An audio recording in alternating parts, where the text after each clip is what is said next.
Lord, హల్లెలూయా. దేవుని పరిశుద్ధమైన నామానికి స్తుతి కలుగునుగాక. ఆమెన్. ఉదయకాలపు మన్నా అనే ఈ కార్యక్రమాన్ని చూస్తున్న మీ అందరికీ ప్రభు పేరిట ప్రత్యేకమైన వందనాలు తెలియచేస్తూ ఉన్నాను. ఎలా ఉన్నారండి? దేవుని మహా గొప్ప కృపలో మీరు మీ కుటుంబాలు క్షేమంగా ఉన్నాయని తలస్తూ ప్రతిరోజు కూడా మీకోసం ప్రార్థన చేస్తున్నాము. దేవుడు బహుగా మిమ్మల్ని దీవించునుగాక. ఆమెన్. పరిశుద్ధ గ్రంథంలో నుంచి ఒక వాక్య భాగాన్ని మనం ధ్యానం చేసుకుందాం. ఆదికాండ గ్రంథం 39వ అధ్యాయం 5వ వచనాన్ని మనం చదువుకుందాం. అతడు తన ఇంటి మీదను తనకు కలిగినదంతటి మీదను అతన్ని విచారణకర్తగా నియమించిన కాలము మొదలుకొని యెహోవా యోసేపు నిమిత్తము ఆ ఐగుప్తీయుని ఇంటిని ఆశీర్వదించెను. యెహోవా ఆశీర్వాదము ఇంటిలోనేమి పొలములోనేమి అతనికి కలిగిన సమస్తము మీద ఉండెను. దేవునికి స్తోత్రం, హల్లెలూయా. మనం చదువుకున్నటువంటి ఈ వాక్య భాగంలో ఏమని రాయబడింది అంటే, ఇద్దరు వ్యక్తులు మనకి కనిపిస్తున్నారు. ఒకళ్ళు యోసేపు, ఇంకొకరు పోతీఫర్. ఇక్కడ ఏం జరిగింది అంటే, మనందరికీ యోసేపు గురించి బాగా తెలుసు. యోసేపుని తన అన్నలు ఐగుప్తీయులకి అమ్మేసినప్పుడు ఐగుప్తీయులు ఐగుప్తు దేశంలోనికి అతన్ని తీసుకొని వచ్చి పోతీఫర్ అనబడినటువంటి ఒక వ్యక్తికి బానిసగా అమ్మేశారు. ఎప్పుడైతే బానిసగా పోతీఫర్ ఇంటిలోనికి యోసేపు అడుగుపెట్టాడో, అతడు చేస్తున్నటువంటి ప్రతి పనిలో కూడా దేవుడు తోడుగా ఉండి అతన్ని దీవించటాన్ని ఈ పోతీఫర్ అనబడిన ఒక అన్య వ్యక్తి గమనించాడు. ఇతనికి వాళ్ళ దేవుడు తోడుగా ఉన్నాడు, ప్రతి విషయంలో కూడా ఎంతో సహాయపడుతూ ఉన్నాడు. అతడు వచ్చి చేసినటువంటి ప్రతి పని కూడా ఫలభరితంగా మారిపోతూ ఉంది. అతడు తలపెట్టిన ప్రతిదీ కూడా ఆశీర్వాదకరంగా మారిపోతూ ఉంది. సో ఈ వ్యక్తి మనతో ఉండటం మనకి చాలా మంచిది. ఈ వ్యక్తి వచ్చిన తర్వాత మనకు కలిగిందంతా కూడా చాలా మారిపోయింది అని ఈ వ్యక్తి ఆలోచించుకొని ఈ పోతీఫర్ యోసేపు చేతికి ఇంకొంచెం అధికారాన్ని అప్పగించాడు.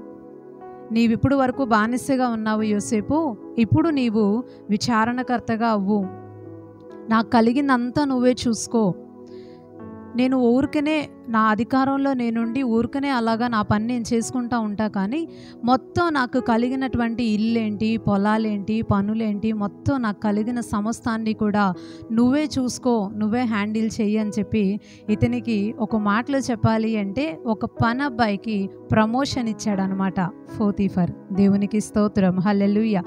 అయితే మనం చదువుకున్నటువంటి వచనంలో ఏమని రాయబడింది అంటే, పోతీఫర్కి కలిగిన ఇంటి మీద తనకి కలిగినదంతటి మీద అతన్ని విచారణకర్తగా నియమించిన కాలము మొదలుకొని, అంటే ప్రమోషన్ ఇచ్చిన దగ్గర నుండి, అతనికి ఒక మంచి అధికారాన్ని అప్పగించిన దగ్గర నుండి, విచారణకర్తగా నియమించిన కాలము మొదలుకొని యెహోవా యోసేపు నిమిత్తము ఆ ఐగుప్తీయుని ఇంటిని ఆశీర్వదించెను. దేవునికి స్తోత్రం, హల్లెలూయా.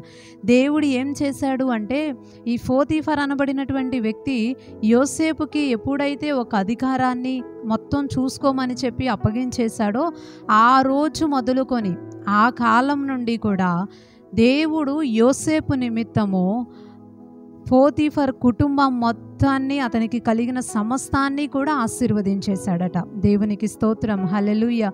ఎవరిని బట్టి కలిగింది అతనికి ఆశీర్వాదం అంటే, యోసేపును బట్టి దేవుడు పోతీఫర్ని, తనకి కలిగిన సమస్తాన్ని కూడా ఆశీర్వదించాడట. మంచి మాట కదండి. చాలాసార్లు క్రైస్తవులంగా మనం ప్రార్థన చేసుకుంటూ ఉంటాం. ఏమని అంటే, ప్రభువా నన్ను ఆశీర్వదించు, నా కుటుంబాన్ని దీవించు, నా కుటుంబంలో ఇది జరగాలి, అది జరగాలి, అది కావాలి, ఇలా కావాలి, ఎప్పటికైనా మంచి ఉన్నతమైన స్థాయిలోకి వెళ్ళాలి, ఆశీర్వాదకరంగా ఉండాలి అని చాలా రకాలైన కోరికలు కోరుకుంటూ ఉంటాం. మెయిన్గా అడిగేది ఏంటి అంటే, ప్రార్థన ప్రారంభించగానే మమ్మల్ని దీవించు, మా కుటుంబాన్ని ఆశీర్వదించు అని అడుగుతాం. కానీ ఇక్కడ మనం చదువుకున్న ఈ వచనంలో యోసేపుకి తన సొంతంగా ఏ ఆస్తి కూడా లేదు, నాన్న వాళ్ళు ఎవరూ కూడా లేరు, ఏ బలగం లేదు, ఆస్తి లేదు, పొలాలు లేవు, స్థలాలు లేవు. ఒక మాటలో చెప్పాలంటే మనం కనుక తన ప్లేస్లో ఉన్నట్లయితే మనం అనుకుంటా ఉంటాం, ప్రభువా నాకు ఆశీర్వాదం లేదు, నేను ఒంటరిగా ఉన్నాను, ఏమీ లేనివాడిగా ఉన్నాను, ఒకళ్ళ కింద బ్రతుకుతూ ఉన్నాను, నన్ను ఆశీర్వదించని ఎక్కువ అడుగుతూ ఉంటాం. కానీ యోసేపు తనకి ఆశీర్వాదం లేనటువంటి సమయంలో ఇతరులకి ఆశీర్వాదకరంగా మారాడు. దేవునికి స్తోత్రం, హల్లెలూయా. ఆయనకి ఏ ఆశీర్వాదం లేనటువంటి సమయంలో అతనిని బట్టి ఒక అన్య కుటుంబం అంతా కూడా దీవించబడేటట్టుగా దేవుడు అతన్ని వాడుకున్నాడు. గొప్ప ఆశీర్వాదం అంటే ఇదే కదండి. దేవునికి స్తోత్రం, హల్లెలూయా. మనము దేవుని పిల్లలుగా ఎక్కువ ప్రార్థించుకోవాల్సిన అంశం ఏంటి అనంటే ఇదే. మమ్మల్ని దీవించు, మమ్మల్ని ఆశీర్వదించు అని అడగటం తప్పు కాదు, కానీ అది అడగటానికంటే ముందుగా మమ్మల్ని అనేక మందికి ఆశీర్వాదకరంగా చేయయ్యా, మేమున్న స్థితిలోనే అనేక మందికి మేము దీవెనకరంగా మారాలి, నువ్వు మమ్మల్ని ఆశీర్వదించే కొలది మా ద్వారా అనేక మంది నీ యొక్క మేలుల్ని, ఆశీర్వాదాలని పొందుకునేటటువంటి రీతిలోనికి మేమందరము కూడా దీవించబడాలి అని ఎక్కువ ప్రార్థన చేసుకోవాలి. యోసేపు తనకి ఆశీర్వాదం లేనటువంటి సమయంలో పోతీఫర్ కుటుంబానికి ఆ వ్యక్తి ఆశీర్వాదకరంగా మారాడు. అతని భవిష్యత్తు ఎంత దీవెనకరంగా మారిపోయింది అంటే కేవలం పోతీఫర్ కుటుంబానికి మాత్రమే కాదు, కానీ ఆ వ్యక్తి అడుగుపెట్టినటువంటి ఐగుప్తు దేశానికే అతడు ఆశీర్వాదకరంగా మారిపోయాడు. దేవునికి స్తోత్రం, హల్లెలూయా. మన నిజమైన ఆశీర్వాదం అనేది ఈ రీతిగానే ఉంటుంది. మనం ఎంత సంపాదించామో, ఏం చేశామో, ఏం కూడబెట్టామో అనే దానికంటే కూడా మనం ఎక్కువ ఫోకస్ చేయవలసిన విషయం ఏంటి అంటే మన ద్వారా ఎంతమందికి మేలు జరుగుతుంది, మన ద్వారా ఎంతమంది ఆశీర్వాదకరంగా ఉంటున్నారు, మన ద్వారా ఎవరు నీతిమంతులుగా మార్చబడి ప్రభు ప్రేమని రుచి ఎరిగి ఎంతమంది ఈ రీతిలోనికి రక్షణ భాగ్యంలోనికి వస్తున్నారు అనే విషయాన్ని మనం ఆలోచించుకోవాలి, ప్రార్థన చేసుకోవాలి, ఆ దిశగా అడుగులు వేయాలి. దేవునికి స్తోత్రం, హల్లెలూయా. యోసేపుని దేవుడు చాలా దీవించాడు, చాలామందికి తన ఆశీర్వాదకరంగా చేశాడు. చివరికి దేశానికే దీవెనకరంగా దేవుడు యోసేపుని దీవించేశాడు. ఈ మాటలు వింటూ ఉంటే మనకు కూడా అనిపిస్తుంది కదండి, నేను కూడా యోసేపులాగా ఉండాలి, నేను కూడా యోసేపులాగా దీవించబడాలి, నేను కూడా అనేక మందికి ఆశీర్వాదకరంగా మారాలి అని ఆశ కలుగుతుంది కదా. మన దేవుడు మనల్ని దీవించే దేవుడు మాత్రమే కాదు, కానీ మనల్ని అనేక మందికి ఆశీర్వాదకరంగా చేసే దేవుడు కూడా. దేవునికి స్తోత్రం, హల్లెలూయా. 10 మందికి మనం మేలుగా మారినప్పుడు, 10 మందికి మనం ఆశీర్వాదకరంగా మారినప్పుడు తద్వారా కలిగేటటువంటి ఆ ప్రతిఫలము కూడా మనకి సమృద్ధిగా ఉంటుంది. దేవునికి స్తోత్రం, హల్లెలూయా. అయితే ఈ వాక్యాన్ని ముగించబోయే ముందు ఒక చిన్న మాటని నేను జ్ఞాపకం చేయాలనుకుంటున్నాను.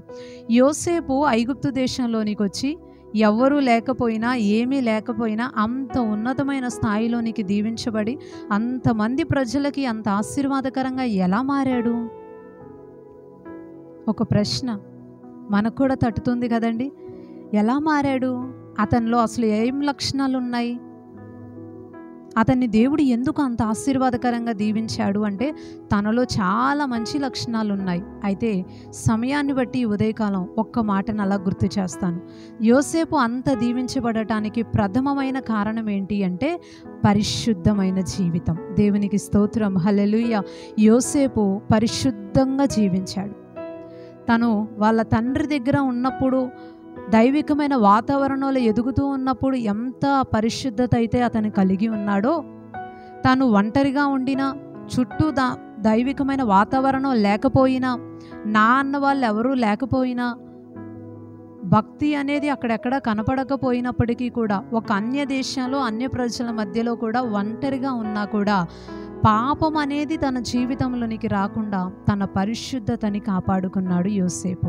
అందుకే దేవుడు ఆ వ్యక్తిని కుటుంబానికే కాదు, పోతీఫర్ కుటుంబానికి మాత్రమే కాదు, దేశానికే దీవెనకరంగా చేశాడు. దేవునికి స్తోత్రం, హల్లెలూయా.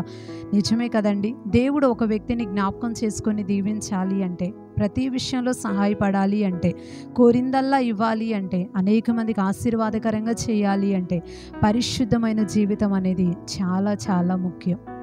అది లేకుండా ఎన్ని చేసినా కానీ దానివల్ల ఏ ప్రయోజనం కూడా లేదు. పరిశుద్ధతే ప్రాణంగా పెట్టుకొని బ్రతకాలి. ఈరోజు చాలామంది ప్రజలు సంవత్సరాల తరబడి మందిరాల్లో ఉంటున్నా, సంవత్సరాల తరబడి విలువైన వర్తమానాలు వింటున్నా, సంవత్సరాల తరబడి కన్నీళ్లు పెట్టి ఉపవాసాలతో ఎంతో ప్రార్థనలు చేస్తున్నా దేవుడు ఎందుకు వారిని ఆశీర్వదించలేకపోతున్నాడో తెలుసా? అనేక మందికి దీవెనకరంగా కాదు, కనీసం వారు కూడా దీవించబడలేక నష్టాల పాలు కష్టాల పాలు అయిపోతూ ఇబ్బందుల్లోనికి ఎందుకు వెళ్ళిపోతున్నారో తెలుసా? వారికి పరిశుద్ధమైన జీవితం లేదు కాబట్టి. ఏదో ఒక కోణంలో అపరిశుద్ధత అనేది మనసులో కలిగి ఉండి పాపం అనేది వారి జీవితాలని వారి అంతరంగాల్ని ఏలుబడి చేస్తుంది కాబట్టి దేవుని దగ్గర నుంచి ఏ ఆశీర్వాదం కూడా వారికి కలగట్లేదు. ఈ ఉదయకాల సమయం దేవుని మాటలు వింటున్న ప్రియ సహోదరి సహోదరుడా, ఒక మాట సూటిగా అడుగుతున్నాను. దేవుని దగ్గర నుంచి చాలా మనం ఆశిస్తున్నాం, చాలా మనం కోరుకుంటూ ఉన్నాం. అయితే దేవుడు మనకి సహాయం చేయాలి అంటే, దేవుడు మనల్ని దీవించాలి అంటే, ఆశీర్వదించాలి అంటే, అనేక మందికి దేవుడు దీవెనకరంగా చేయాలి అంటే పరిశుద్ధమైన జీవితం కలిగి ఉండాలి. ఆ పరిశుద్ధత మనలో ఉందా? ఈ ఉదయకాల సమయం ఒక ఆలోచన మనం చేసుకుందాం. ఆ పరిశుద్ధమైన జీవితాన్ని మనం కలిగి జీవించగలుగుతున్నామా? ఎప్పటికప్పుడు చెప్పేవారిగా, ఎదుటివారిని సరిదిద్దేవారిగా, లేకపోతే ఎదుటివారిని నిందించేవారిగా, వాళ్ళల్లో తప్పు ఉంది వీళ్ళల్లో తప్పు ఉంది అని విమర్శించేవారిగానే మనం ఉంటున్నామా? లేకపోతే మనలో ఉన్నదాన్ని చూసుకొని సరిచేసుకొని పరిశుద్ధతని మనం కాపాడుకోగలుగుతున్నామా? యోసేపు ఒంటరిగా ఉన్నా సరే పరిశుద్ధతని కాపాడుకున్నాడు.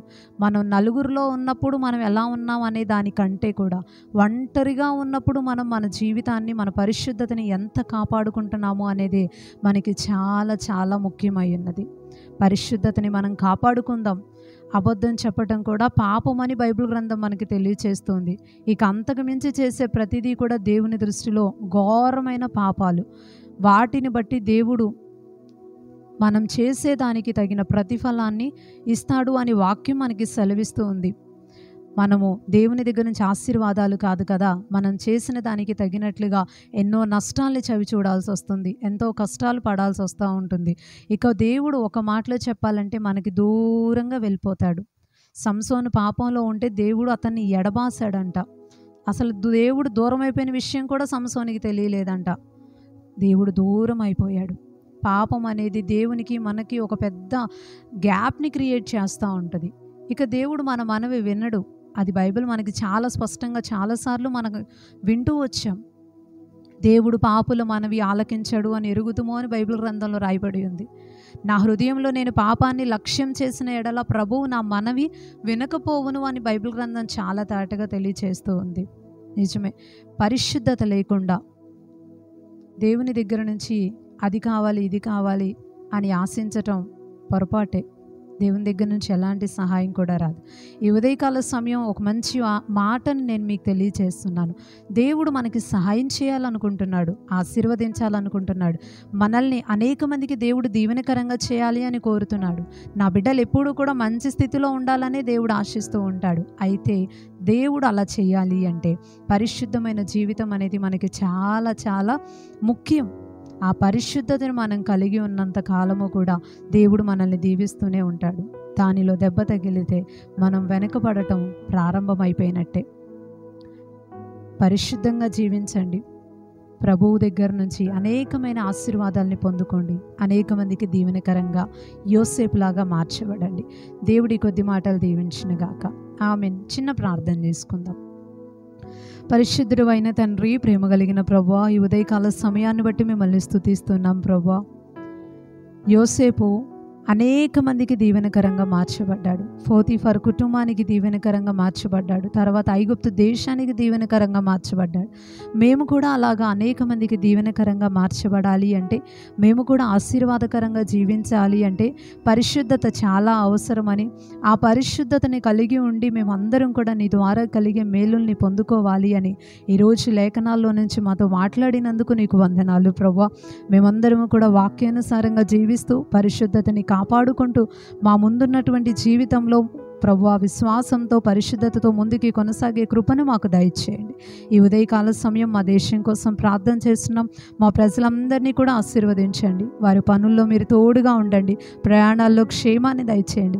ఎగ్జామ్స్ రాస్తున్నటువంటి 10th క్లాస్ పిల్లలందరికీ కూడా తండ్రి జ్ఞాపక శక్తినిచ్చి మంచి ఘన విజయాన్ని అనుగ్రహించమని కోరుతూ ఉన్నాం. ప్రభువా మా దేశాన్ని అన్ని రీతులుగా ఆశీర్వదించండి. సస్యశ్యామలమైన దేశంగా ఇది ఉండాలి. ఆశీర్వదింపబడిన దేశంగా ఉండాలి.